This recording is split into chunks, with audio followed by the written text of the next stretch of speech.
Olá! Nessa videoaula vamos ver como fazer a expansão de um sistema web para mais de uma classe na parte do front-end. Vamos começar. Primeiramente, lembramos a tela que implementamos anteriormente, uma tela de um cadastro de pessoas, onde havia o recurso de listar os registros e o recurso de incluir, que abre um formulário para a entrada de novos dados.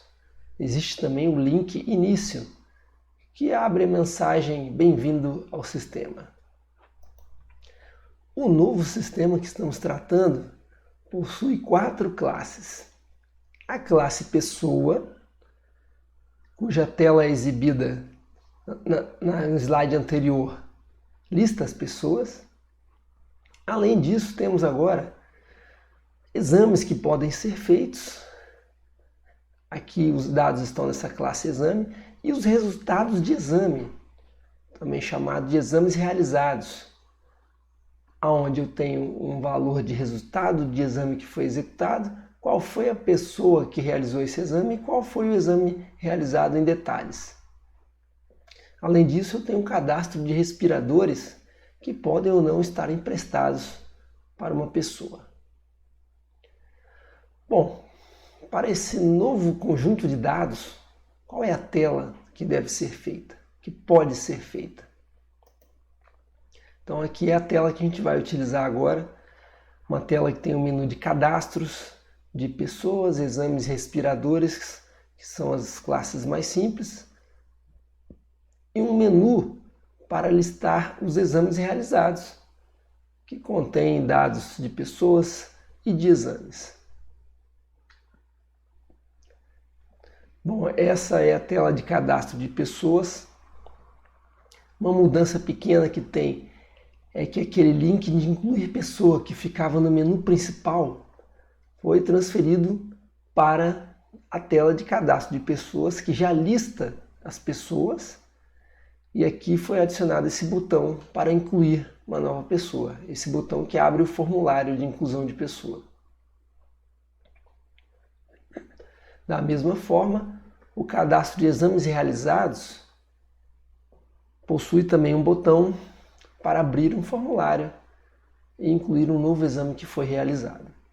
E nessa tela de exames realizados, eu tenho os dados do exame, que são a data e resultado, os dados da pessoa, que são nome, e-mail e telefone, e os dados do exame, que são o nome do exame, a unidade do exame e o valor de referência.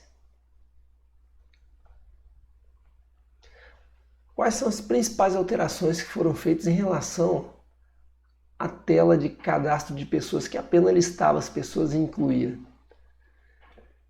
Então, inicialmente, nós fizemos um menu drop-down de cadastros, cujo código está aqui, e os principais destaques nesse código são o seguinte.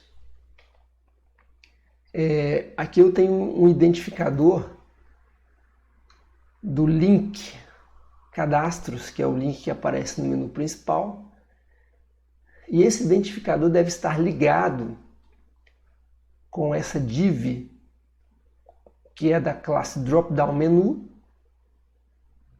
Aqui está esse identificador, onde fica num valor de uma tag chamada area labeled by.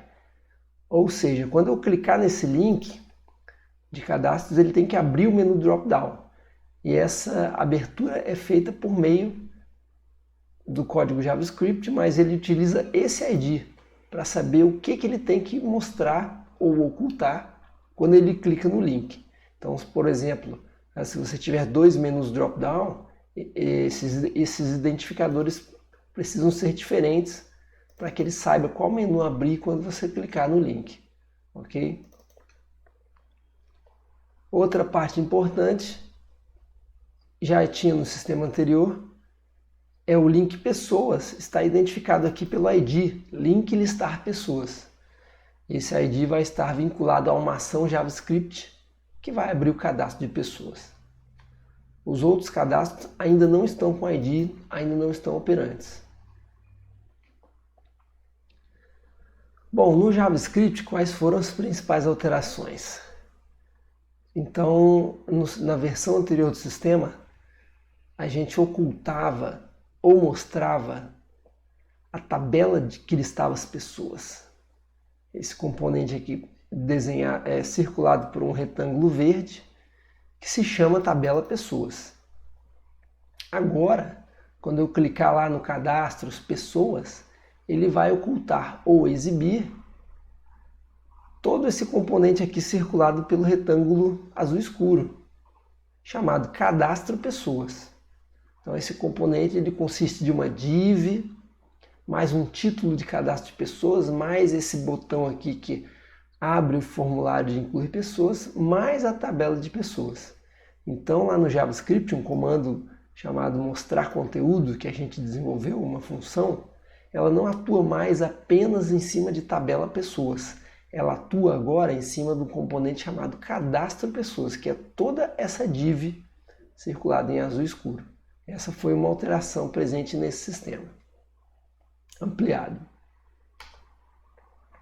Outra alteração que foi feita. Essa função que mostra o conteúdo, ou oculta, e oculta os demais, né? A gente está utilizando uma classe agora chamada Denone. Antes era utilizada uma classe chamada Invisible. Ou seja, para eu mostrar um conteúdo, eu ocultava todos os conteúdos, né? No caso aqui eu tenho 3 agora, o cadastro de pessoas, o conteúdo inicial e o cadastro de exames realizados. Eu oculto os 3 e aí mando remover só do elemento que eu desejo essa classe que torna o elemento invisível. Então eu oculto todos e torno só aquele que eu quero visível. Antes a gente usava a classe Invisible, mas qual é o problema? Essa classe ela torna o elemento invisível, mas não remove o espaço ocupado pelo elemento. Então ficam os 3 conteúdos na página ocupando espaço invisíveis. Não é esse comportamento que a gente quer. Com a classe Denone, ele torna o elemento invisível e não ocupa o espaço na tela daquele elemento. Dessa forma eu consigo ter o efeito de clicar no cadastro que eu quero, clicar no link que eu quero e que apareça apenas o conteúdo desejado. E os outros conteúdos ficam ocultos sem ocupar espaço. Por isso a gente usa a classe Denone, em vez de usar a classe Invisible. Outra alteração. Quando a gente lista os dados que a gente está acessando, então aqui nós temos os dados, por exemplo, do exame realizado. Então a gente acessa esses dados que vêm do back-end através de um vetor controlado por posição e aqui o nome do campo. No caso de um dado que está composto, por exemplo, os exames realizados se referem a uma pessoa. Então, dentro do exame realizado, eu tenho uma pessoa e dentro dessa pessoa eu tenho as informações da pessoa. Então, por exemplo, quando eu vou exibir o nome da pessoa, eu acesso o exame realizado que eu estou exibindo, ponto o campo pessoa, então isso aqui é um objeto do JavaScript, ponto o campo nome, ou seja, o nome da pessoa que fez aquele exame. Certo? Então essa modelagem dos dados em JSON, essa conversão, esse armazenamento em um objeto JavaScript é feito pelo JavaScript no momento em que eu declaro esse data type do tipo JSON, quando eu faço a minha chamada AJAX ao back-end, né? Na hora que eu especifico aqui, ó, eu quero que os dados sejam recebidos no formato JSON. Então ele já formata para mim esse objeto pessoa como um atributo e aí eu posso acessar dessa forma. Da mesma maneira, os dados do exame, os detalhes, o nome daquele exame, qual o valor de referência, esses dados vêm encapsulados no objeto exame e aí a partir desse objeto eu posso acessar o atributo que eu quero. Né? E os exames realizados eles estão com índice aqui de vetor, porque vem uma lista de exames realizados, então ele precisa colocar isso num vetor para eu poder acessar. Bom, a gente tinha a função de exibir pessoas que faziam a chamada AJAX e passavam esses dados para a função listar. E aqui eu tinha a declaração do link, que eu clico para listar as pessoas. A gente copiou e colou esse código inteiro e alterou para permitir a operacionalização do cadastro de exames realizados. Então, onde eu tinha exibir pessoas, eu tenho exibir exames realizados. Onde eu tinha chamada aqui para listar pessoas, eu tenho a chamada para listar exames realizados. Eu tinha a função listar, eu também tenho uma função listar. Não tem problema ela ter o mesmo nome, porque ela está dentro aqui da função exibir exames realizados, que é diferente da outra função. E agora ela recebe como parâmetro esses exames realizados, que foi o parâmetro informado lá na AJAX. E copiei também um link que faz esse vínculo, certo? Para operacionalizar essa segunda tela aqui, que é muito parecida com essa aqui, só mudam os dados. E aí eu pergunto, será que é possível generalizar? E é assim que começam os frameworks. Angular, React, tudo isso começa com o desenvolvimento de códigos JavaScript, que para implementar recursos semelhantes, o código é muito semelhante. Então eles criam uma função, estabelecem alguns parâmetros e assim criam um framework. Assim como a gente fez com a rota listar no back-end, numa outra aula. A gente generalizou aquela rota.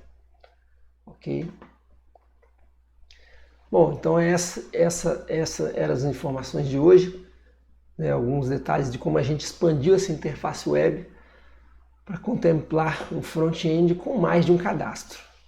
Essas informações estão em wilson.com/programar de forma textual e detalhada, e lá também tem os links para o código. Espero que você consiga no seu sistema fazer essa ampliação, usar esses recursos de interface que a gente mostrou aqui. Muito obrigado, até a próxima.